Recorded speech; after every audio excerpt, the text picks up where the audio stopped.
Hi അസ്സലാമു അലൈക്കും. എല്ലാവർക്കും പുതിയ വീഡിയോയിലേക്ക് സ്വാഗതം. ഇന്ന് നമ്മൾ വന്നിരിക്കുന്നത് ഒരു അടിപൊളി 4 മണി പലഹാരത്തിൻ്റെ റെസിപ്പി ആയിട്ടാണ്. നല്ല മധുരമുള്ളൊരു പലഹാരമാണ് കേട്ടോ. എല്ലാവർക്കും ഇഷ്ടപ്പെടുന്ന സിമ്പിളായിട്ട് ചെയ്യാൻ പറ്റുന്ന ഒരു പലഹാരമാണ്.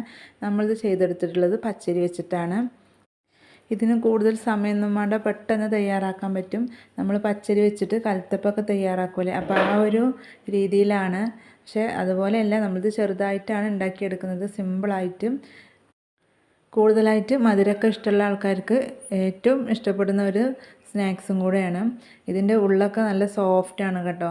നമ്മൾ കലത്തപ്പത്തിൻ്റെയൊക്കെ പോലെ നല്ല ആരെടുത്തുള്ള പോലെ ഒരു രീതിയിലാണ് നമുക്കിത് കിട്ടിയിട്ടുള്ളത്. അപ്പോൾ നമുക്ക് ഇതെങ്ങനെ ചെയ്തെടുക്കാൻ നോക്കാം. അതിനു മുന്നേ നമ്മുടെ ചാനൽ ആദ്യമായിട്ട് നിങ്ങൾ കാണുന്നെങ്കിൽ പ്ലീസ് ഒന്ന് സബ്സ്ക്രൈബ് ചെയ്യുക. വീഡിയോ ഫുള്ളായി കണ്ടിട്ടൊന്ന് സപ്പോർട്ട് ചെയ്യുക. ഈ ഒരു പലഹാരം തയ്യാറാക്കാനായിട്ട് ഞാനിവിടെ ഒരു ഗ്ലാസ് പച്ചരി ഒരു 4 മണിക്കൂർ നേരം നല്ലപോലെ കഴുകി കുതിർത്തി വെച്ചതാണ്. പിന്നെ ഒരു അരക്കപ്പ് തേങ്ങ ചിരവിയതും കുറച്ച് തേങ്ങാക്കൊത്തൊക്കെ നമ്മുടെ ഇഷ്ടത്തിനനുസരിച്ച് ചേർത്ത് കൊടുക്കുക. പിന്നെ മധുരത്തിനനുസരിച്ച് ശർക്കര, ഞാനിവിടെ വലിയൊരു 3 അച്ച് ശർക്കരയാണ് എടുത്തിട്ടുള്ളത്. ഇനി നമുക്ക് കുറച്ച് ചോറും കൂടെ വേണം. ഒരു 1/4 കപ്പ്, അതായത് ഒരു 2 ടേബിൾ സ്പൂണോളം മാത്രം മതി. ഒരു ഗ്ലാസ് പച്ചരിക്ക് അത്ര ചേർത്താൽ മതി. ആദ്യം തന്നെ നമുക്ക് ശർക്കര ഒന്ന് മെൽറ്റ് ചെയ്തെടുക്കണം. അതിന് വേണ്ടിയിട്ട് ഒരു 1/2 ഗ്ലാസ് വെള്ളം ഒഴിച്ച് കൊടുക്കുക. എന്നിട്ട് നമുക്കിതൊന്ന് മെൽറ്റ് ചെയ്തെടുക്കാം. ശർക്കര മെൽറ്റ് ചെയ്ത് വരുന്ന ആ നേരം കൊണ്ട് നമുക്ക് ബാക്കിയുള്ളത് ശരിയാക്കി എടുക്കാം കേട്ടോ. അരി അരച്ചെടുക്കുക. അതിന് വേണ്ടിയിട്ട് ഒരു മിക്സിയുടെ ജാറിലേക്ക് നമുക്ക് അരി ഇട്ട് കൊടുക്കാം. പിന്നെ അതുപോലെ തന്നെ തേങ്ങ, പിന്നെ ആ ചോറും ചേർത്തിട്ട് അരച്ചെടുക്കാം. ഫ്ലേവറിന് വേണ്ടിയിട്ട് നമുക്ക് ഏലക്ക ചേർത്ത് കൊടുക്കാം കേട്ടോ. അപ്പോൾ ഞാനിവിടെ ഒരു 3 ഏലക്ക ചേർത്ത് കൊടുത്തിട്ടുണ്ട്. 1 കപ്പ് വെള്ളം ഒഴിച്ച് കൊടുക്കുന്നുണ്ട്. 1 കപ്പ് അരിക്ക് ഞാൻ 1 കപ്പ് വെള്ളം ഒഴിച്ചിട്ടാണ് അരച്ചെടുക്കുന്നത്. നല്ല ഫൈനായിട്ട് തന്നെ അരച്ചെടുക്കാം.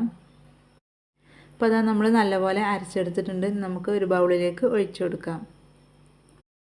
അരച്ചെടുത്തപ്പോൾ നമ്മുടെ മാവിൻ്റെ ഒരു കൺസിസ്റ്റൻസി ഈ രീതിയിലാണ്. അതായത് 1 ഗ്ലാസ് അരിക്ക് നമ്മൾ 1 ഗ്ലാസ് വെള്ളം ചേർത്തിട്ടാണ് അരച്ചെടുത്തത്. ഇനി നമുക്ക് ശർക്കരപ്പാനി ഒഴിച്ചു കൊടുക്കാം. നല്ല ചൂടോടുകൂടെ ഒഴിച്ചു കൊടുക്കേണ്ട ആവശ്യമൊന്നുമില്ല. ഇളം ചൂടിൽ ഒഴിച്ചു കൊടുത്താൽ മതി. എന്നിട്ട് ഇളക്കി കൊടുക്കുക.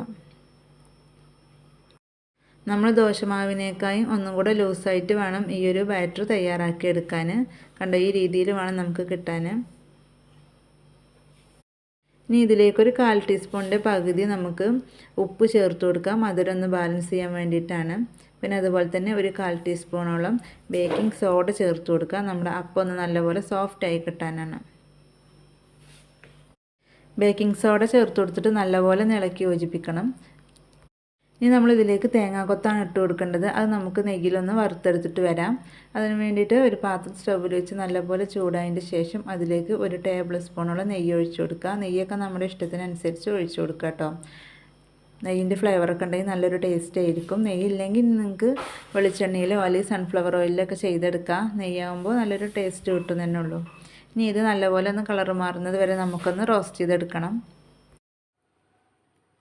അപ്പോൾ അത് ഏകദേശം ഇവിടെ ആയിട്ടുണ്ട്. ഇത്ര മതി. ഇനി നമുക്ക് ആ ഒരു മാവിലേക്ക് ഇത് ഒഴിച്ചു കൊടുക്കാം. ഈ നെയ്യോടുകൂടെ തന്നെയാണ് ഒഴിച്ചു കൊടുക്കുക. എന്നിട്ട് നല്ലപോലെ ഒന്ന് ഇളക്കി കൊടുക്കുക. നമ്മൾ ചൂടോടുകൂടെ ഒഴിച്ചതല്ലേ, അപ്പോൾ ഒന്ന് നല്ലപോലെ ഒന്ന് ഇളക്കി യോജിപ്പിച്ചെടുക്കാം. അപ്പോൾ ഇത്രയുള്ളൂ, നമ്മുടെ ബാറ്റർ ഇവിടെ റെഡി ആയിട്ടുണ്ട്. ഇനി നമുക്കിത് ഉണ്ടാക്കിയെടുക്കാം.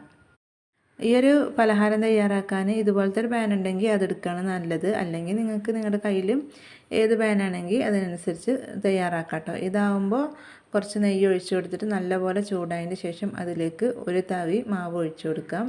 ഒരു തവി തന്നെ ഒഴിച്ചു കൊടുത്താൽ ഉണ്ടാവും. നമ്മൾ കൂടുതലായിട്ട് ഒഴിച്ചു കൊടുത്തിട്ടുണ്ടെങ്കിൽ പിന്നെ അത് ഉള്ളിൽ വെന്ത് കിട്ടാനൊക്കെ നല്ലൊരു പണിയായിരിക്കും. അപ്പോൾ ഒരു തവി ഒഴിച്ചു കൊടുക്കുക. എന്നിട്ട് മീഡിയം ഫ്ലെയിമിലിട്ടിട്ട് അടച്ചു വെക്കുക. ഒരു 2 മിനിറ്റ് ആകുമ്പോഴത്തേക്കും ഇത് വെന്ത് കിട്ടും. അപ്പോൾ അത് 2 മിനിറ്റ് തന്നെ ആയിട്ടില്ല. അപ്പോൾ തന്നെ ഞാൻ തുറന്ന് നോക്കിയപ്പോൾ ഒരുവിധം ആയിട്ടുണ്ട്. ഇനി നമുക്കിതൊന്ന് മറിച്ചിട്ട് കൊടുക്കാം.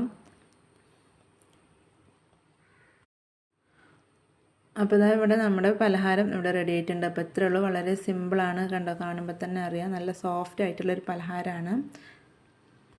ഇതൊരു കലത്തപ്പത്തിൻ്റെ പോലെ തന്നെയാണ്. പിന്നെ കലത്തപ്പം ആകുമ്പോൾ നമ്മൾ തയ്യാറാക്കി എടുക്കുമ്പോൾ ചിലർക്ക് അടിയിലൊക്കെ കരിഞ്ഞു പോകും. അപ്പോൾ ഇങ്ങനെ ചെയ്യുകയാണെങ്കിൽ അതൊന്നും ഉണ്ടാവില്ല. അതൊരു കുഞ്ഞു കലത്തപ്പം എന്നൊക്കെ പറയാം കേട്ടോ. അതേപോലെയാണിത്. നേരത്തെ നമ്മൾ നെയ്യിൽ തേങ്ങാക്കൊത്ത് മൂപ്പിച്ചിട്ടിട്ടപ്പം അതിൻ്റെ കൂടെ തന്നെ ചുമന്നുള്ളി വേണമെങ്കിലും ഇടാം. അതിൻ്റെ ഒരു ഫ്ലേവർ ഇഷ്ടമുള്ള ആൾക്കാർക്ക് അത് ചേർത്ത് കൊടുക്കാം. ഞാനത് ചേർത്ത് കൊടുത്തിട്ടില്ല. വളരെ സിമ്പിളായിട്ട് ചെയ്തെടുക്കാൻ പറ്റുന്നതാണ്. നമുക്ക് ബാക്കിയെല്ലാം ഇതുപോലെ തന്നെ ഒന്ന് ചെയ്തെടുക്കാം. അപ്പോൾ അത് മുഴുവനായിട്ട് ഞാനിവിടെ ഉണ്ടാക്കിയിട്ടുണ്ട്. വളരെ സിമ്പിളാണ് തയ്യാറാക്കി എടുക്കാനും. പെട്ടെന്ന് ആയി കിട്ടും കേട്ടോ. ഒരുപാട് ടൈമിൻ്റെ ആവശ്യമൊന്നുമില്ല. കാണുമ്പോൾ തന്നെ അറിയാം നല്ല സോഫ്റ്റാണ്. ഉൾവശമൊക്കെ കണ്ടോ, നമ്മൾ കലത്തപ്പം ഉണ്ടാക്കിയിട്ട് ഇങ്ങനെ ആരെടുത്തുണ്ടാവില്ല, അതുപോലെ തന്നെ ഉണ്ട്. ആര് പോലെ നിൽക്കുന്നുണ്ട്. പച്ചരി വെള്ളത്തിലിട്ടിട്ട് കുതിരേണ്ട ആ ഒരു ടൈം മാത്രം മതി കേട്ടോ. പിന്നെയൊക്കെ വളരെ എളുപ്പത്തിൽ നമുക്ക് ചെയ്തെടുക്കാം. പച്ചരി കൊണ്ട് നിങ്ങൾ ഇതുപോലെ ചെയ്ത് നോക്കിയിട്ടില്ല, തീർച്ചയായും പച്ചരിയും ശർക്കരയൊക്കെ ഉണ്ടെങ്കിൽ ഇന്ന് തന്നെ നിങ്ങൾ ചെയ്ത് നോക്കുക. വൈകുന്നേരം ചായയുടെ കൂടെ കഴിക്കാൻ പറ്റിയ ഒരു സ്നാക്സാണ്. കുട്ടികൾക്കൊക്കെ ഇഷ്ടപ്പെടും, കാരണം നല്ലപോലെ മധുരമുള്ള ഒരു പലഹാരമാണ്. അപ്പോൾ ഇത്രയേ ഉള്ളൂ നമ്മുടെ ഒരു വീഡിയോ ഇഷ്ടപ്പെട്ട ഒന്ന് ലൈക്ക് ചെയ്യുക. അതുപോലെ തന്നെ നിങ്ങളുടെ അഭിപ്രായങ്ങളൊന്ന് കമൻറ്റ് ചെയ്യുക, ഒന്ന് ഷെയർ ചെയ്യുക.